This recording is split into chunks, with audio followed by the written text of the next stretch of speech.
Hi hello, मी पूजा. स्वागत आहे तुमचं माझ्या आणखी एका नवीन मिनी ब्लॉगमध्ये. आता नुकताच श्रावण महिना सुरू झालेला आहे, म्हणून म्हटलं चला आपण पण आहे ना आता लवकरात लवकर सेवेला सुरुवात करून घेऊया.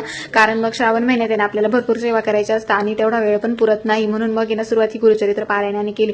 सर्वात आधी दीप प्रज्वलन करून घेतलं. त्यानंतर मस्त असं गणपती बाप्पांना इथे मी अभिषेक घालत होते. गणपती अथर्व शीर्ष 11 वेळा म्हणत गणपती बाप्पांना मस्त असा अभिषेक घालून घेतला आणि मग गणपती बाप्पांची स्थापना केली.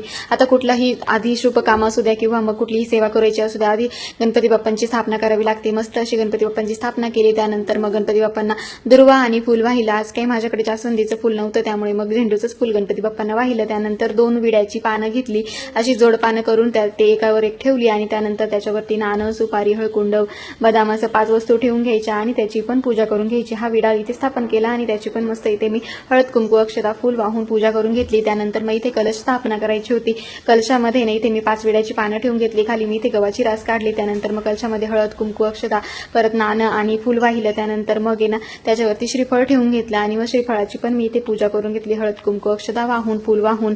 मग त्यानंतर आहे ना बाकीची सर्व स्थापना मी इथे करून घेतलेली होती. मग इथे आली आपली गुरुचरित्र ग्रंथाची पूजा. मग ग्रंथाची पण इथे मी हळद, कुंकू, फुल वगैरे वाहून पूजा करून घेतली मस्त अशी. इथे ना आता माझी सर्व स्थापना, सर्व काही पूजाचा विधी पूर्ण झालेला होता आणि मग ना आता आपल्याला गुरुचरित्र वाचनाला सुरुवात करायची होती.